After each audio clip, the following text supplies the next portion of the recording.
आज के topic capital gains part ई में आपको मैं एग्जेम्पशन ऑफ कैपिटल गेन के बारे में बताने जा रहा हूँ।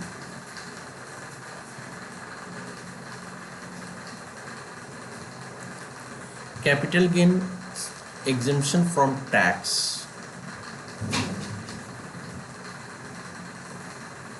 Capital gain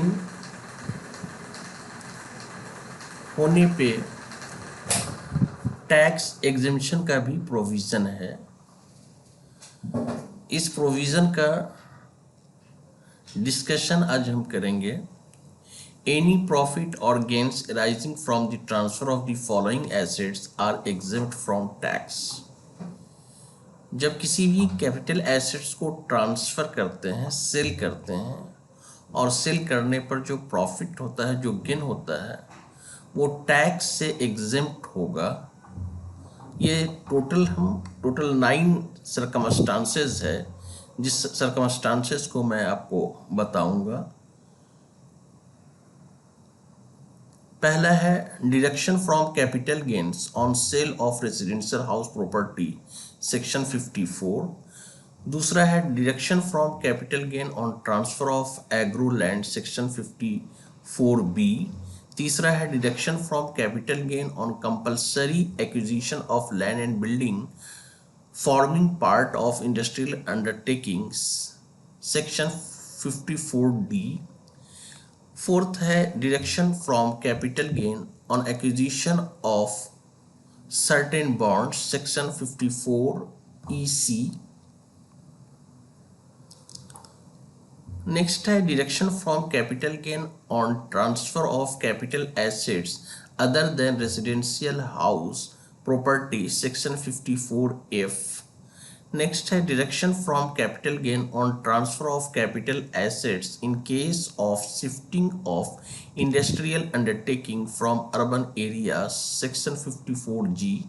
Next, deduction from capital gain on transfer of capital assets in case of shifting of industrial undertaking from urban areas to a special economic zone under section 54GA.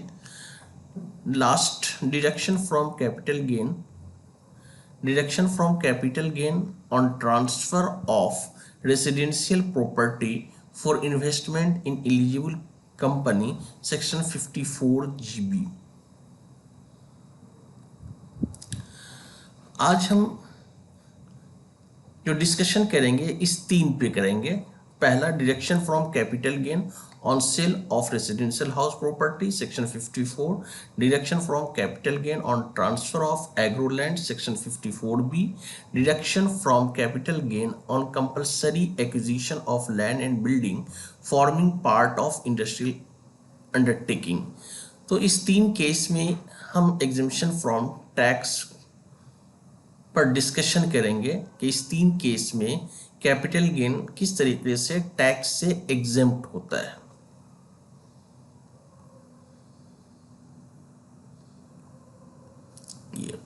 Deduction from capital gain on sale of residential house property section 54।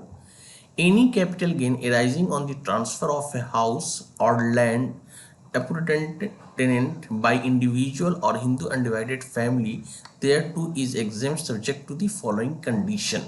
यानी कोई भी capital gain हुआ हो, कब हुआ हो, किसी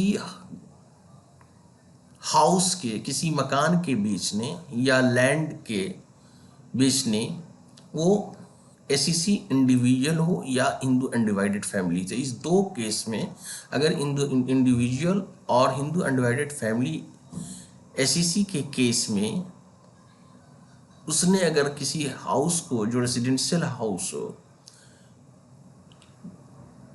या लैंड हो, उसके बेचने पर जो कैपिटल गेन हुआ, उस कैपिटल गेन में एग्जेम्पशन, ये फॉलोइंग कंडीशंस बताया गया। इस कंडीशंस के फुलफिल होने पर जो कैपिटल गेन होगा वो एग्जेम्प्ट होगा।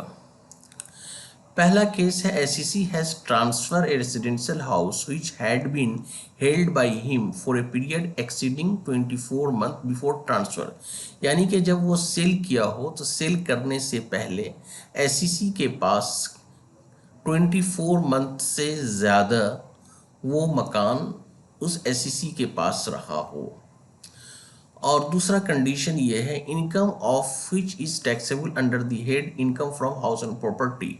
यानी कि वो income from house and property, यानी कि वो हाउस जो है वो income from house and property के अंदर टैक्सेबल हो। ये दूसरा कंडीशन है। तीसरा कंडीशन है assessee must acquire one new residential house with in prescribed time limit that is with in a period of 1 year before और 2 years after the date of transfer. कहने का मतलब ये हुआ कि रेसिडेंशियल हाउस जब उसने सेल किया तो दूसरा रेसिडेंशियल हाउस ये प्रेस्क्राइब टाइम दिया गया कि residential house with in A prescribe time limit that is with in a period of 1 year before. यानी सेल करने के 1 साल कबल, 1 साल पहले उसने दूसरा कोई मकान खरीद लिया हो, या सेल करने के बाद 2 साल के अंदर उसने कोई दूसरा मकान खरीद लिया हो। तीसरा कंडीशन ये है कि अगर उसने मकान नहीं खरीदा हो तो तीसरा कंडीशन ये है कि constructed with in a period of 3 years after the date of transfer. यानी 3 साल के अंदर जब ट्रांसफ़र किया है तो ट्रांसफ़र कर सेल करने के बाद, यानी ट्रांसफ़र करने का सेल करने के बाद 3 साल के अंदर उसने कोई नया मकान बना लिया हो। कंस्ट्रक्शन में start at any time but must be completed with in stipulated time.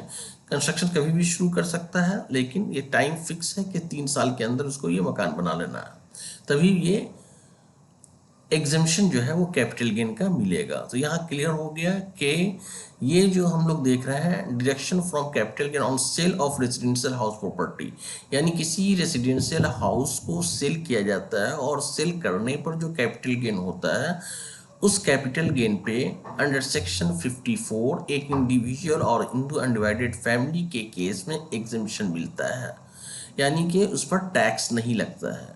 तो इसके ये कंडीशंस हैं, ये 4 कंडीशंस 1 2 3 4 5 कंडीशंस।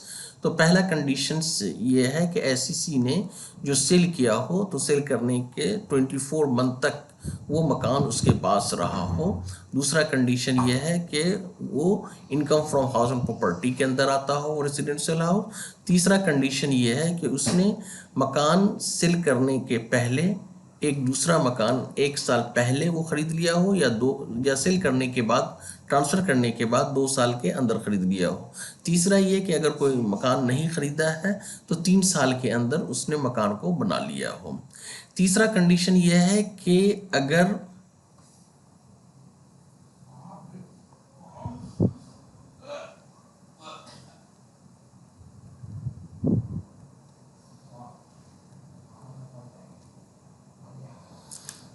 तीसरा कंडीशन यह है कि अगर उसने न तो मकान परचेज किया हो न तो मकान को बनाया हो, तो उस पैसे को उसने डिपॉजिट कर दिया हो, deposited into capital gain account scheme 1988। ये कैपिटल गेन स्कीम है, उस कैपिटल गेन स्कीम 1988 के नाम से जाना जाता है। अगर वो वो नया एसेट्स नहीं खरीदता है till the due date of submission of return,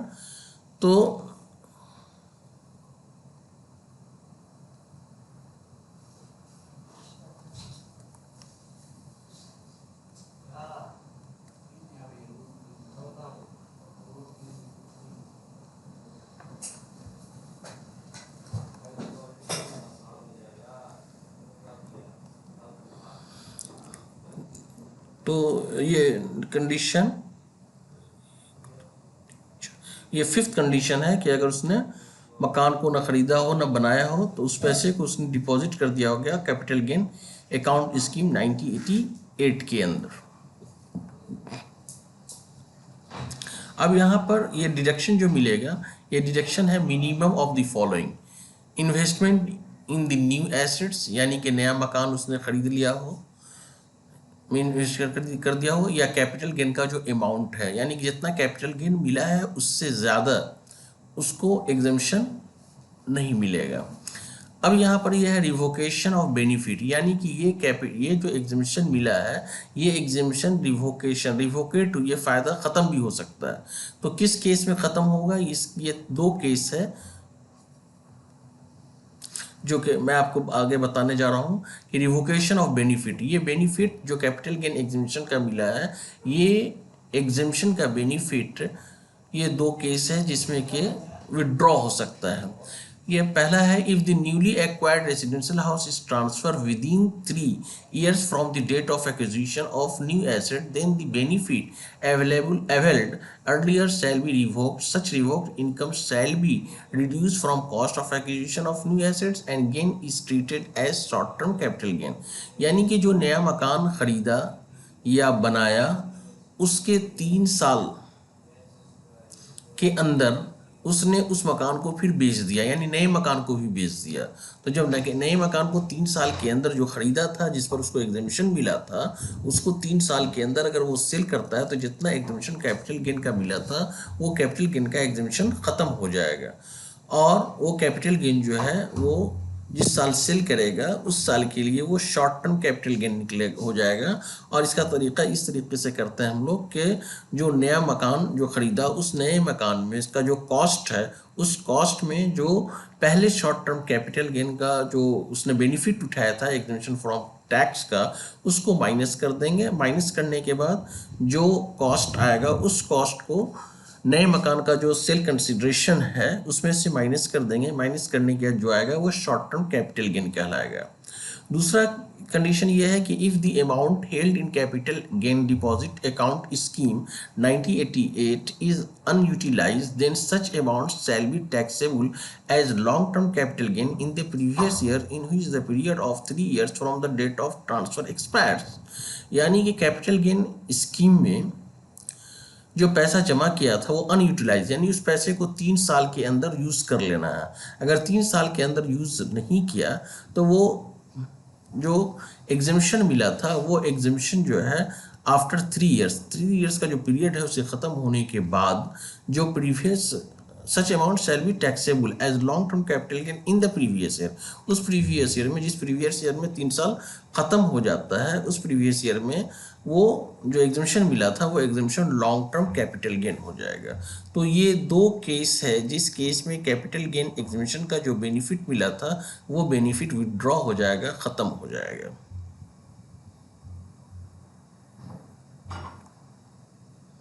अब इसको एक एग्जाम्पल से देखें। यहाँ देखें, mister Neha has a residential house property taxable under section 20। Such property is acquired on 16th June 2006 for ₹2 lakhs. The property is sold on 25th March 2019 for ₹25 lakhs. He acquired another residential house on 31st March 2019 for ₹20 lakh for self-occupation. On 16th March 2020, he sold such new residential house for ₹32 lakhs.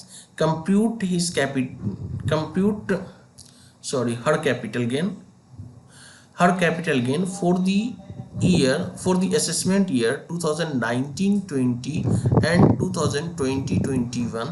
The cost of inflation index for 2006-7 was 122 and for 2018-19 was 280।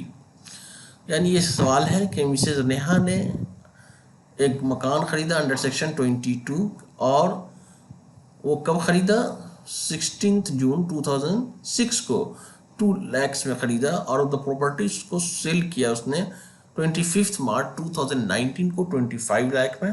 और मैंने बताया था कि cell करने का अगर कोई दूसरा मकान अगर ख़रीदता है तो जितने में ख़रीदेगा वो अमाउंट या कैपिटल गेन दोनों में जो कम होगा वो एग्जेम्पशन मिल जाएगा। तो यहाँ कैपिटल ही एक्वायर्ड अनदर रेसिडेंशियल हाउस 31 मार्च को 20 लाख में खरीदा for self occupation. On 16 March 2020 he sold such new residential, और उसने फिर उस मकान को, जो नया मकान खरीदा था, उसको 32 लाख में बेच दिया। तो अब यहाँ पर दोनों केस है। एक केस ये है कि उसको कैपिटल गेन मिला भी, और फिर चूंकि उसने जो नया मकान खरीदा था उसको फिर दोबारा उसने सेल कर दिया। तो सेल करने पर अभी मैंने बताया कि अगर उस पीरियड 3 साल के अंदर अगर सेल कर देता है नए मकान को फिर दोबारा, तो उस केस में क्या होगा कि जो कैपिटल गेन का एग्जेम्पशन मिला था वो रिवोक हो जाएगा, वो ख़त्म हो जाएगा, वो फिर उस साल टैक्सेबल हो जाएगा उस प्रीवियस ईयर में। तो यहाँ देखें, computation of capital gain of Mrs Neha for the assessment year 2019-20। यहाँ देखिए full value of sale condition 25 lakh था, एक्सपेंसेस कुछ भी नहीं था। अब यहाँ पर देखें, यहाँ पर हम लोगों ने इंडेक्स कॉस्ट ऑफ एक्विजिशन किया। यहाँ पर देखें, ये सवाल में दिया हुआ है कि 2006-07 का जो इंडेक्स है वो 122 है, और 2018-19 का जो है वो 280 है। तो इस तरीके से हम लोग इंडेक्स कॉस्ट निकालें। इंडेक्स कॉस्ट निकालने के बाद ये वैल्यू आया 4,59,016। तो इसको माइनस करने के बाद ये जो वैल्यू आया ये आया 20,40,984। अब यहाँ पर एग्जेम्पशन मिला। एग्जेम्पशन इसलिए मिला कि मैंने बताया था कि अगर उस मकान को बेचने के बाद फिर कोई दूसरा मकान खरीद लेता है या बना लेता है जो पीरियड है, उस पीरियड के अंदर, तो उसको उसका एग्जेम्पशन मिल जाएगा। तो यहाँ पर 20 लाख में ये दूसरा मकान खरीदा, तो ये 20 लाख ये माइनस हो जाएगा।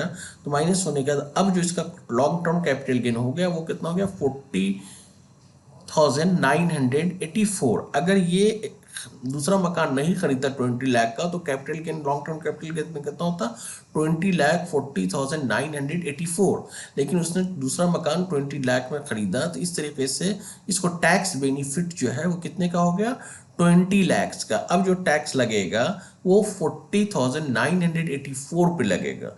अगर ये नहीं खरीदता तो ये एग्जिबिशन नहीं मिलता 20 लाख, और उसको टैक्स जो देना पड़ता वो किस कहते हैं 20,40,984 पर टैक्स देना पड़ता। तो ये क्लियर हो गया कि किस तरीके से किसी भी रेसिडेंशियल हाउस को बेचने पर जो कैपिटल गेन होता है वो कैपिटल गेन टैक्स से एग्जेम्प्ट हो जाता है, जबकि वो स्टिपुलेटेड पीरियड में वो नया मकान खरीद लेता है या फिर नया मकान बना लेता है या कैपिटल गेन स्कीम में उस पैसे को जमा कर देता है। यहाँ देखें फिर 2020-21 में क्या हुआ कि उसने, नेहा ने उस मकान को जिसको उसने खरीदा था, उस मकान को 20 लाख में जो मकान खरीदा था उस 20 लाख के मकान को उसने 32 लाख में क्या किया सेल कर दिया। तो सेल कर दिया गया तो उसको बेनिफिट कितना मिला था, इसमें पिछले स्लाइड में हम लोग देखें तो उसको बेनिफिट जो मिला था वो बेनिफिट कितने का मिला था, ये 20 लाख का बेनिफिट मिला था। तो ये 20 लाख का बेनिफिट सेल होने पर क्या हो जाएगा, ख़त्म हो जाएगा, रिवोक हो जाएगा। तो अब यहाँ पर देखें, इसलिए यहाँ पर देखें कि इस कॉस्ट में से 20 लाख जो कॉस्ट था वो माइनस हो जाएगा। अब यहाँ पर डील हो गया। तो अब यहाँ पर इसका शॉर्ट टर्म कैपिटल गेन क्या हो गया 32 लाख हो गया। अब इसको हम लोग इस तरीके से देखें, ऐसे भी कर सकते हैं कि 32 लाख उसका सेल किया, कॉस्ट कितना था 20 लाख, तो 20 लाख में से ये कॉस्ट माइनस हो गया तो कितना हो गया 12 लाख। और 12 लाख आइए फिर 20 लाख अगर इसमें जोड़ देंगे तो फिर क्या हो जाएगा 32 lakh short term capital gain हो जाएगा। उसको इस तरीके से भी कर सकते हैं और ऐसे ही बना सकते हैं कि 20 लाख में से जो कॉस्ट था उसमें से जो कैपिटल गेन होगा उसको माइनस कर दिया तो ये नील हो गया। तो ये 32 लाख इसका ये कहलाएगा शॉर्ट टर्म कैपिटल गेन। तो इसके बनाने का दोनों तरीका है, एक ये है कि 32 लाख में से ये कॉस्ट हम लोग घटा दें, ये 20 लाख घटा दें तो ये क्या हो जाएगा शॉर्ट टर्म कैपिटल गेन हो गया 12 लाख, और फिर ये 20 लाख विदड्रॉ हो जाएगा तो ये भी 20 लाख क्या कहलाएगा। अभी बताया था कि बेचने पर अगर वो 3 साल के अंदर बेच लेता है तो वो 20 लाख क्या हो जाएगा शॉर्ट टर्म कैपिटल गेन। तो इस तरीके से ये 20 लाख जो है शॉर्ट टर्म कैपिटल गेन कहलाएगा, और ये 32 में से 20 लाख माइनस हो जाएगा तो ये 12 लाख, तो 12 लाख और 20 लाख, इस तरीके से ये 32 lakh short term capital gain हो जाएगा। इस सवाल को हम लोग इस तरीके से भी बना सकते हैं और इस तरीके से भी समझ सकते हैं।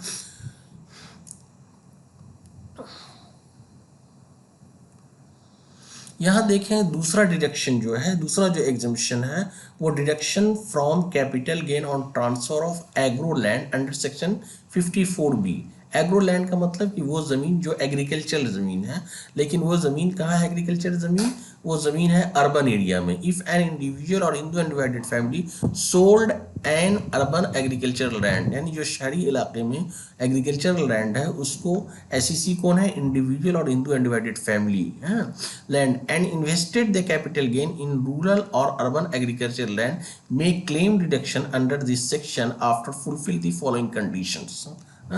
यानी कि उसका जो एग्रीकल्चरल लैंड था एक इंडिविजुअल का या हिंदू अनडिवाइडेड फैमिली, दो एससीसी है यहाँ पर, दोनों में से कोई भी हो सकता है, उसका लैंड था अर्बन एरिया में और उस अर्बन एरिया में जो लैंड था उसको सेल कर दिया और सेल करने के बाद फिर दूसरा लैंड या तो वो रूरल एरिया में ले लिया या अर्बन एरिया में ले लिया, लेकिन वो जो लैंड लिया या तो रूरल में लिया या अर्बन में लिया, तो वो कौन सा लैंड है? वो एग्रीकल्चरल लैंड ही है। ठीक है, तो इस केस में यानी कि अर्बन एरिया के लैंड को बेचने के बाद फिर उसने दूसरा लैंड अर्बन एरिया में या रूरल एरिया में और वो एग्रीकल्चरल लैंड खरीदा, तो उस केस में वो जो कैपिटल गेन पहला जो अर्बन एरिया का जो एग्रीकल्चरल लैंड बेचा उस पर जो कैपिटल गेन होगा उस कैपिटल गेन का एग्जम्पशन डिडक्शन जो है वो उस पर मिल जाएगा अगर वो दूसरा ज़मीन एग्रीकल्चर ज़मीन या तो वो रूरल एरिया में ख़रीदता है या अर्बन एरिया में खरीदता है।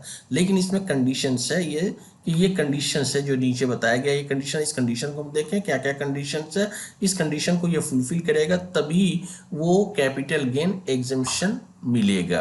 तो यहाँ देखें assessee must have transfer capital assets being an agriculture land whether long term और शॉर्ट टर्म, यानी कि पहला शर्त यह है कि वो एग्रीकल्चर लैंड होना चाहिए। Assessee must have transfer capital assets being an agriculture whether short term और लॉन्ग टर्म, यानी वो एग्रीकल्चर लैंड होना चाहिए और वो कहाँ होना चाहिए? वो होना चाहिए आपको रूरल एरिया में, ये सॉरी अर्बन एरिया में। Such agricultural land must have been used by the individual or his parents or by such Hindu undivided family for agriculture purpose for at least 2 years prior to its transfer।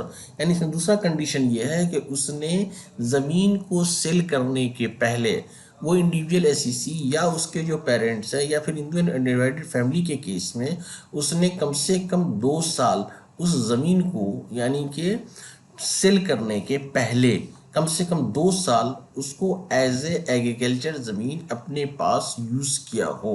ये individual के लिए है और ये Hindu undivided family के लिए individual या उसके पेरेंट्स हैं, दोनों में से कोई।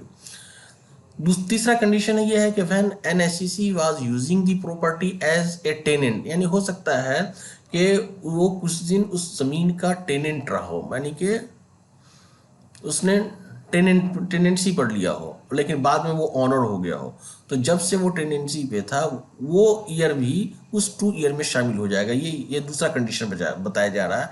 Where an SEC was using the property as a tenant land later on purchase the set property, यानी कि वो पहले टेनेंट था और बाद में उसने उस ज़मीन को खरीद लिया।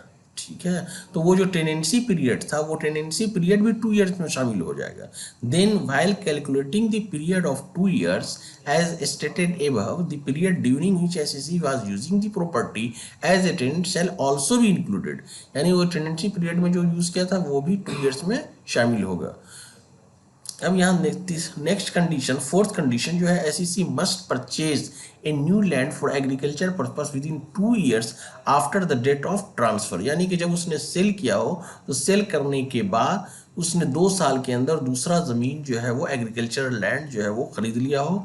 वो दोनों में खरीद सकता है, द लैंड में भी इन अर्बन एरिया और रूरल, यानी शहरी इलाके में खरीद सकता है रूरल, लेकिन वो शर्त है कि एग्रीकल्चर लैंड ही सेल करने के बाद दूसरा एग्रीकल्चर लैंड खरीदेगा, वो भी 2 साल के अंदर। और अगर वो 2 साल के अंदर नहीं खरीद पाता है तो ये कंडीशन जो कि इसके पहले वाले में हमने बताया था आपको रेसिडेंशियल हाउस के बारे में भी, कि deposit into capital gains account scheme 1988, उस कैपिटल गेन स्कीम के अंदर उसने उस पैसे को जमा कर दिया गया।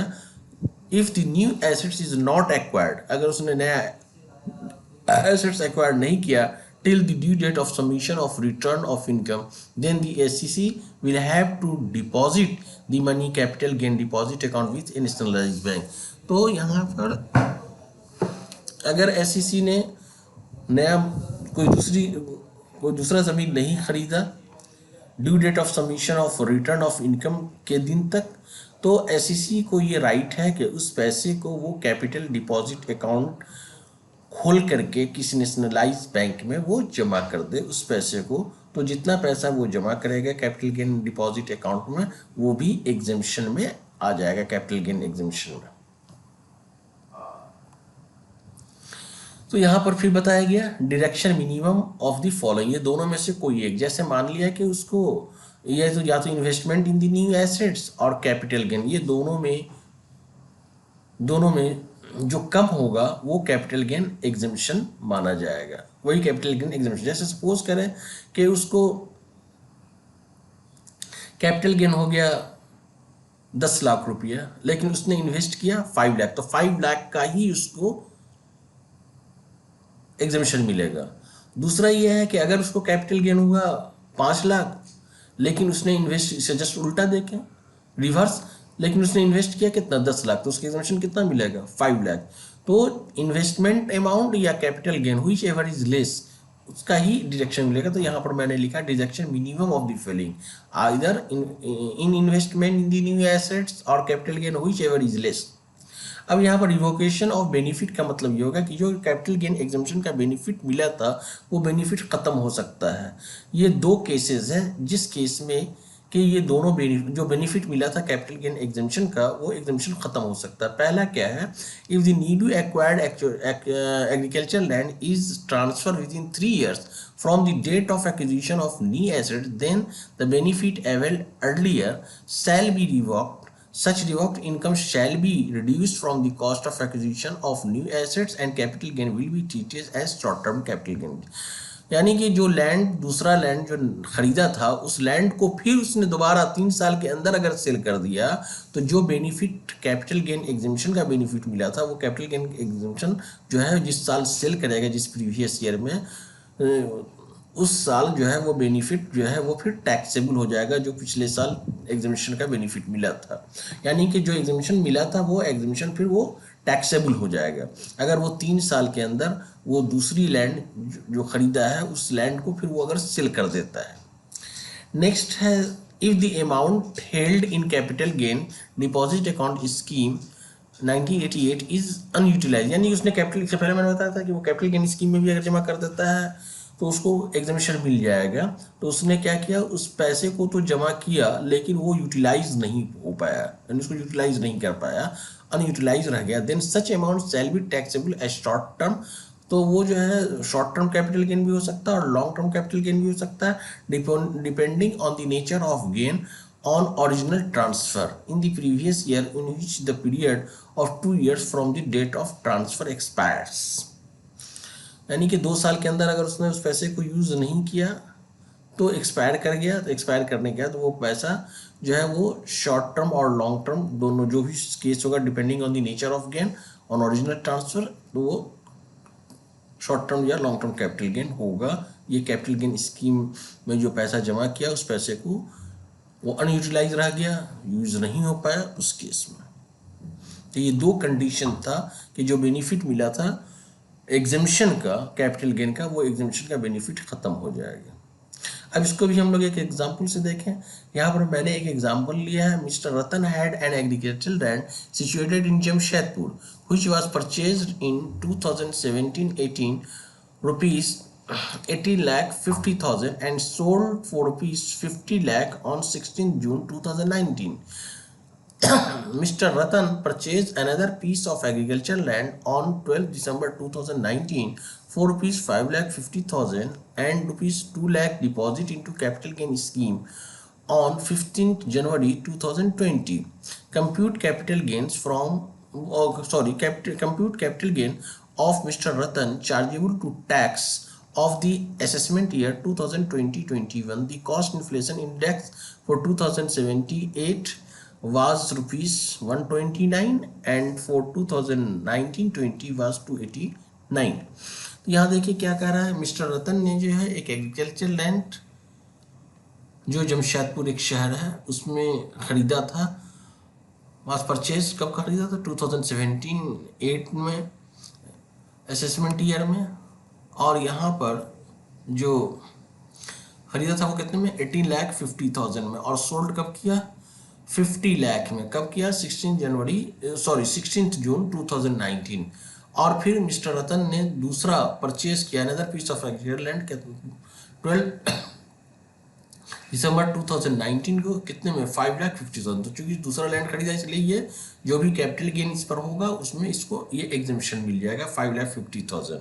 और फिर 2 लाख जो है वो डिपॉजिट किया कैपिटल गेन स्कीम में, तो इस तरीके से ये 2 लाख का भी एग्जेम्पशन इसको मिलेगा।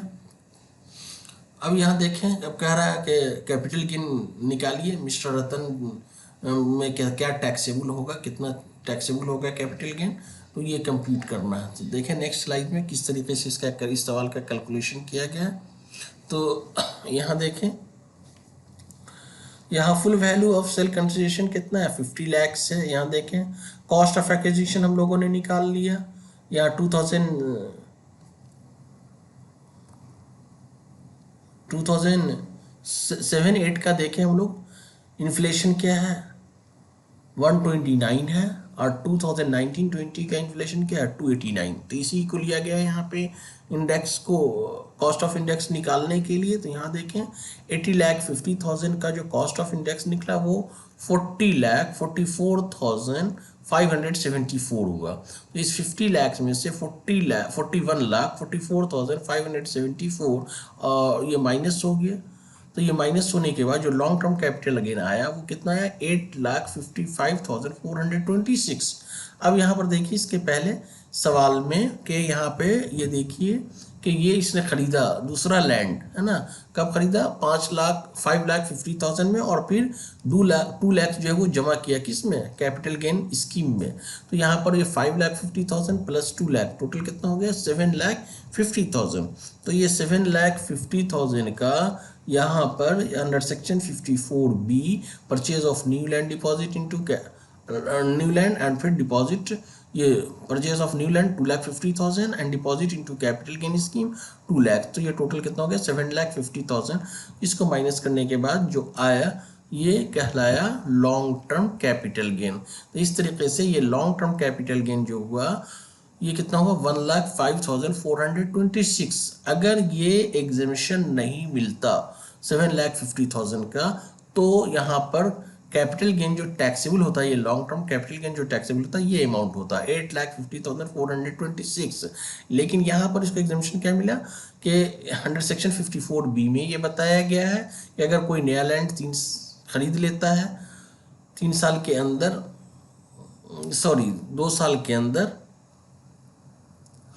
और या फिर जमा कर देता है वो 2 लाख रुपीस, तो एग्जेम्पशन मिल जाएगा। तो इस स्टिपुलेशन पीरियड के अंदर इसने दूसरा ज़मीन खरीद लिया 5,50,000 का, और फिर 2 लाख ये जमा कर, इसके लिए एग्जेम्पशन मिल गया 7,50,000 का।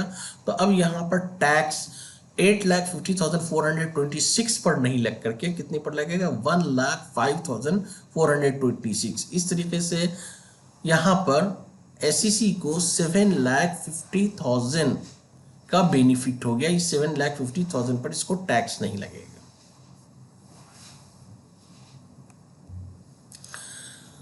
नेक्स्ट डिडक्शन है deduction from capital gain on compulsory acquisition of land and building forming part of industrial undertaking under section 54D। यानी कि कोई ज़मीन है या मकान है जहाँ पर के इंडस्ट्रीज है, और उस लैंड पे, उस बिल्डिंग पे जिस पर इंडस्ट्रीज है, उस लैंड और बिल्डिंग को गवर्नमेंट ने एक्वायर कर लिया।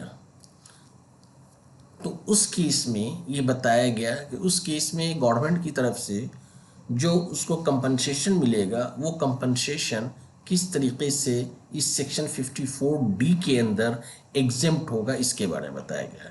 तो इफ़ एनी SEC ट्रांसफर, कोई भी SEC हो सकता है, कोई कंपनी हो सकता है, इंडिविजुअल हो सकता है, हिंदू अनडिवाइडेड फैमिली हो सकता है, फर्म हो सकता है, कोई भी SEC। इसके पहले हम लोगों ने जो देखा था वो इंडिविजुअल और हिंदू अनडिवाइडेड फैमिली ही, दो ही के बारे में देखे थे कि 2 ही SEC हो सकता है। यहाँ पर कोई भी SEC, कंपनी भी हो सकता है, फर्म भी हो सकता है, इंडिविजुअल भी हो सकता है, हिंदू अनडिवाइडेड फैमिली भी हो सकता है। तो इसलिए यहाँ पर लिखा गया if any SEC Transfer capital assets may be a short-term or long-term capital asset, being land or building or any right therein forming part of an industrial undertaking, may claim deduction under this section after the fulfill of the following conditions. यानी कि किसी भी SEC ने अपना assets को, वो या तो शॉर्ट टर्म हो या लॉन्ग टर्म हो, कोई भी एसेट्स हो, और उसको जो है बिल्डिंग फॉर्मिंग पार्ट ऑफ, और वहाँ जो है इंडस्ट्रियल वो इंडस्ट्रीज के लिए वो हो तो, और उसको गवर्नमेंट ने ले लिया हो, तो ये कंडीशन बताया गया कि इस कंडीशन में उसको जो कैपिटल गेन होगा वो उसका एग्जेम्पशन मिलेगा. सब such capital assets has been compulsory acquired under any law for the time being in force, यानी किसी भी कानून के तहत उसको गवर्नमेंट ने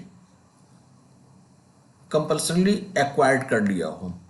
Next, as such capital assets was used for industrial purpose by the SEC for at least 2 years prior to its transfer.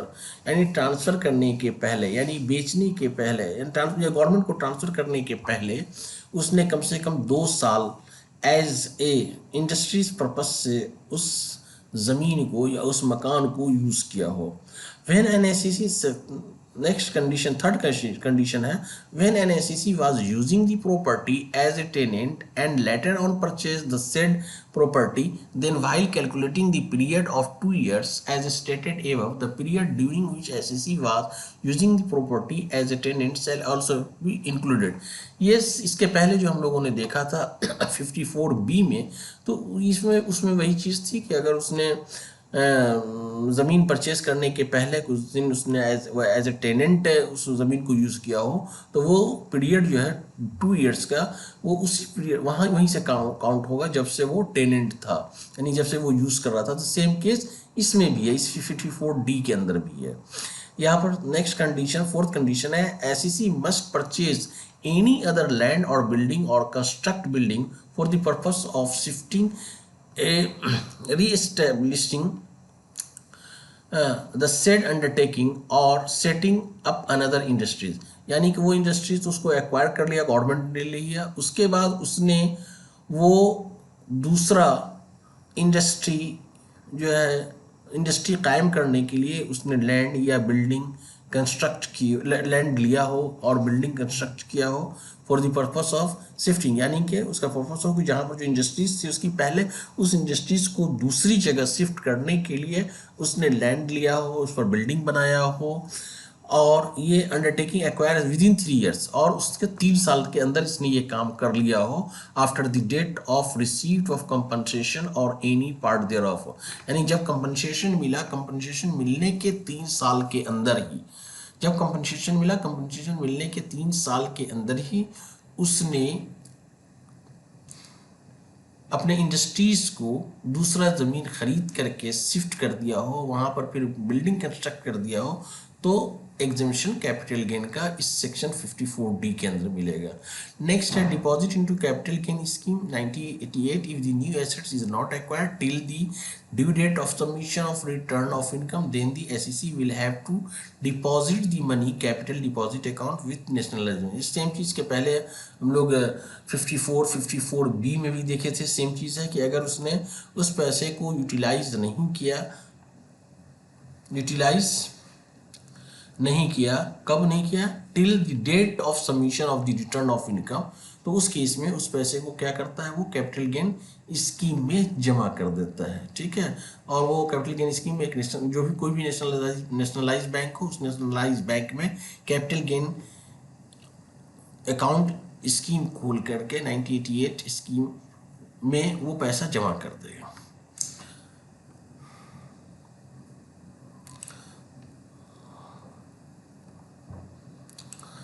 और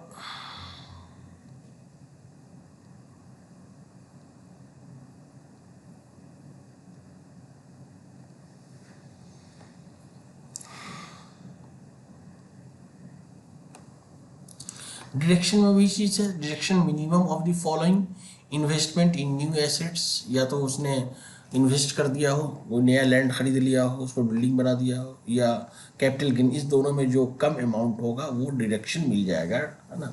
यहाँ पर फिर बताया गया सेम चीज़ इसमें, revocation of benefit and it's treatment, यानी कि वो जो बेनिफिट कैपिटल गेन एग्जम्पशन का जो बेनिफिट मिला वो किस केस में रिवोकेट हो सकता है, ख़त्म हो सकता है, वो जो एग्जम्पशन मिला वो फिर टैक्सेबल हो सकता है। ये दो केस है।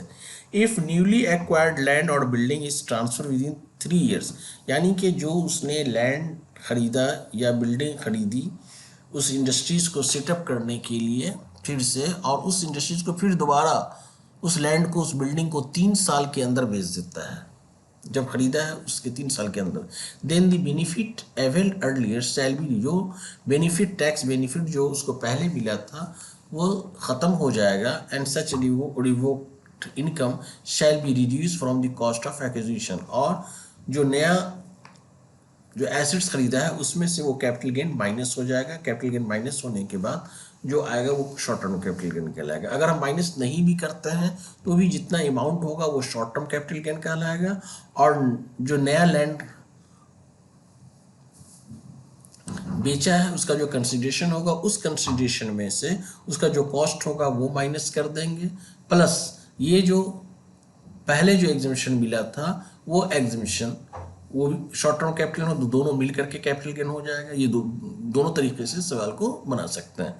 तो यहाँ पर if the amount held in capital gain deposit account scheme 1988, अब यानी कैपिटल गेन स्कीम में जो पैसा जमा किया था वो यूज नहीं हो पाया, then such amount shall be taxable as short term और long term capital gain depending on the nature of gain on original transfer the previous year in which period of 3 years from the date of receipt of compensation expires। यानी कि capital gain scheme में जो पैसा जमा किया उस पैसे को अगर 3 साल के अंदर तक यूटिलाइज नहीं किया तो यूटिलाइज नहीं होने पर वो जितना पैसा जमा किया था कैपिटल गेन डिपॉजिट अकाउंट में वो टैक्सेबल हो जाएगा।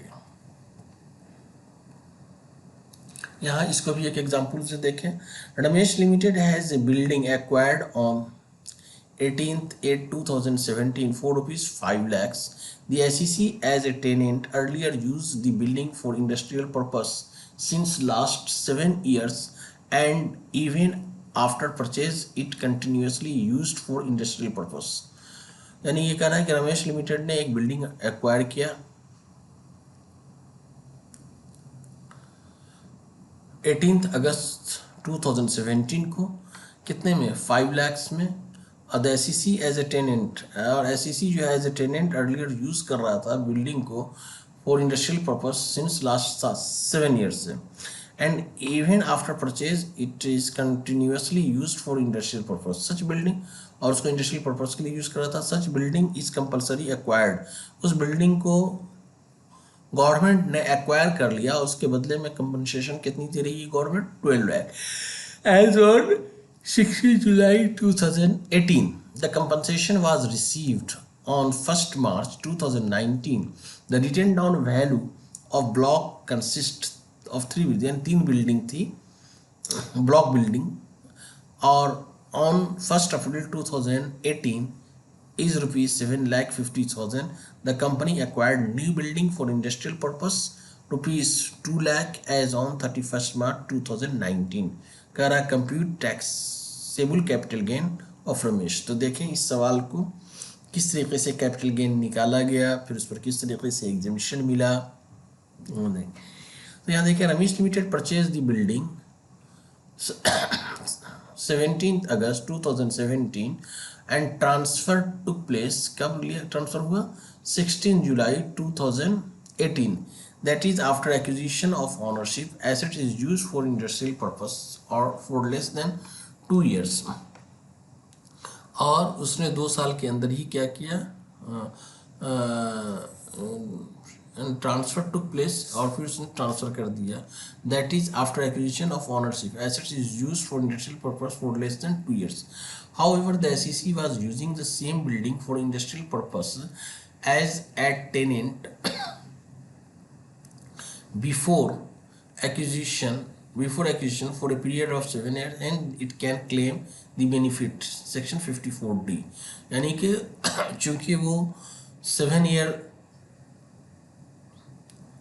पहले से वो एज ए टेनेंट था, तो मैंने ये बताया था कि 2 ईयर का जो पीरियड होगा वो टेनेंसी पीरियड को इंक्लूड करते हुए होगा। तो चूंकि 7 ईयर पहले से वो एज ए टेनेंट था, इसलिए ये क्लेम इसको ये बेनिफिट कैपिटल गेन का सेक्शन 54D के अंदर मिलेगा। तो अब यहाँ देखें, रिटन डाउन वैल्यू जो था वो कितना था, 7,50,000 उस एसेट्स के 7,50,000 था। नया एक्विजिशन, नया एसेट्स भी खरीदा था उसी साल, कितने में, 2 लाख में, तो टोटल कितना हो गया, 9,50,000। अब यहाँ पर जो सेल वैल्यू है उसने जो बेचा वो कितने में बेचा, यानी बेचा नहीं बल्कि कंपनसेशन जो मिला उसको गवर्नमेंट से कितना मिला, 12 लाख। तो ये total cost written down value plus acquisition of new asset, ये दोनों मिलकर के 9,50,000 होगा। कंसिडरेशन 12 लाख। तो इस तरीके से ये शॉर्ट टर्म कैपिटल गेन हो गया कितना, 2,50,000 का। अब यहाँ पर इसने क्या किया है कि 2 लाख का ये तो होगा, अब उसने 2 लाख का फिर नया, देखें ये 2 लाख का, ये 2 लाख का, ठीक है, 31 मार्च 2019 को 2 लाख का उसने नया बिल्डिंग खरीद लिया। तो इस तरीके से चूंकि वो खरीद लिया तो इसको ये एग्जेम्पशन यहाँ पे स्टिपुलेशन पीरियड के अंदर वो खरीद लिया, इसलिए ये एग्जेम्पशन जो है ये 54D के अंदर 2 लाख का इसको मिल जाएगा। इस तरीके से इसको शॉर्ट टर्म कैपिटल गेन जो हो गया ये 50,000। तो इस तरीके से आपने आज के वीडियो में